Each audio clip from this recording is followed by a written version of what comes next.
Hello, Bulldogs. This is Kyle Carlson. And I'm Margaret Maurer. Welcome to your B&N News Show. This week, we'll be showing you more on the Maurice Marathon, Mario Kart Tour, Volleyball Senior Night, and the concert choir. All this and more on your Bulldog News Network.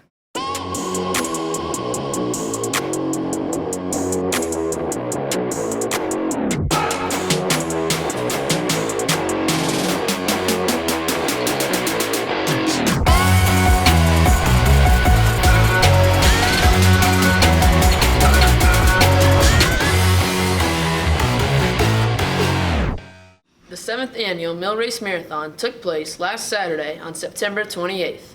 Many CNHS students and teachers ran in the event. B&N reporter Braden Taylor caught up with a couple of participants to discuss their experience. B&N sat down with Michael Gambiani and David Spencer to talk about the Maurice Marathon. My dad usually runs the half marathon, and he asked me if I wanted to do it with him this year, so I said yes. It was really peer pressure from other teachers. I had Miss McCarver, Mr. Lovins. Well, I thought about training, and then it just didn't happen. I didn't really change my training at all. I usually run a few times a week, exercise a few times a week. Afterwards, yes, but during it, no, I didn't regret running. I thought it was pretty fun. No, it was fun. I didn't regret it at all. I finished in 2 hours and 11 minutes. 2 hours and 5 minutes. This is Braden Taylor reporting for B&N. A new mobile game has taken CNHS by storm. Nintendo's Mario Kart Tour is the company's beloved racing game, but it is all available on your phone. The game came out on Wednesday, September 25th, and B&N sat down with a couple CNHS students to learn more about their experience with the game. B&N sat down with Ross Winsler, Nate Brown, to talk about the new trending game, Mario Kart Tour, and here's what they had to say. I think what makes the game so popular is that a lot of people play it, and like once enough people start playing it, then they want their friends to start playing it. And it's also like the nostalgia of being able to play Mario Kart on mobile instead of playing it on a console like a Wii or a Wii U and stuff like that. How often do I play? I play around just in passing periods sometimes, just not all the time, just a little bit. I've stopped playing recently because there's not really much content. This version is unique from the older ones because you're able to play with your friends that aren't on the console. Like they don't have to be on a Nintendo console in order to play the game. Ross Winsler then explains what his favorite part about the game is. My favorite part about the game is that you can go back and revisit other races and see like the previous score that you had, and you can also improve your score in order to get more points and more Grand Stars.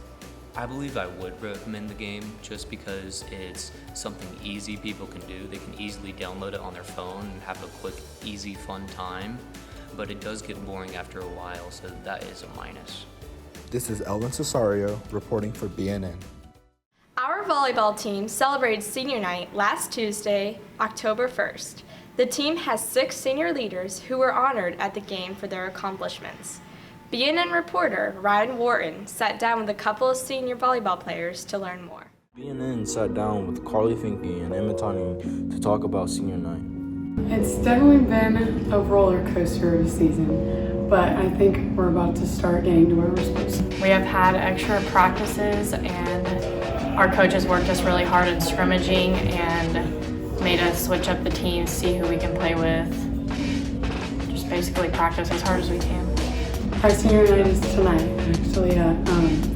JV's at 5:30 and varsity follows. Me personally, I've kind of tried to bond with the team because we've had some separation throughout past games.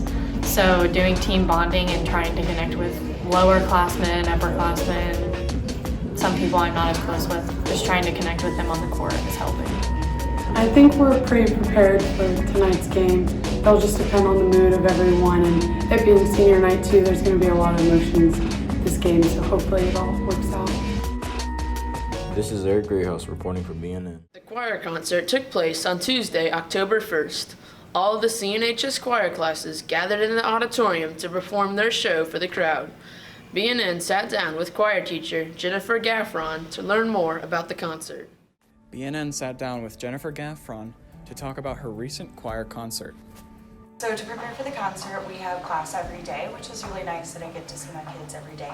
And then we also had an after-school rehearsal the Monday prior.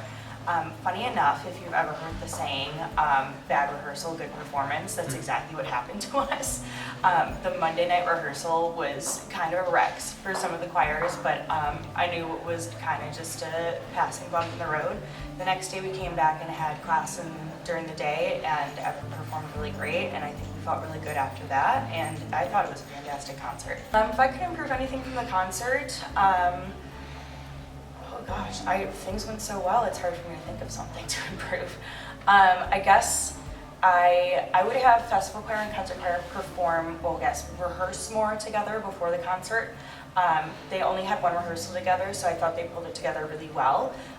But when we're going towards the winter concert, their music's going to be a little bit more difficult and more involved on stage, so I'm going to have them rehearse more after school together so that they're a little bit more used to performing as a single unit as opposed to two separate choirs. So we changed attire just because we don't have our show choir costumes yet, but we will be using our show choir costumes once we get them. So it'll be similar to last year once we have those costumes. We changed the name because they have been debutantes in Music Men for decades and decades now. And the kids and I felt that it didn't represent us as a group anymore. It also did not reflect any students that could currently or in the future join that don't identify as male or female, because debutantes or Music Men is pretty binary. And I wanted to be able to reflect that we do live in a changing society, and I wanted everyone to feel accepted. And I also felt that Vocal Point just had kind of a nice professional ring to it. So our next performance is December 10th at 7:30. It's a Tuesday again, and that's our big end of the semester concert. So expect some surprises from us and a little bit longer of a program. This has been Kevin Graham and Zebediah Gibson reporting for BNN. That's it for today, Bulldogs. This is Kyle Carlson. And I'm Margaret Maurer. Have a great weekend.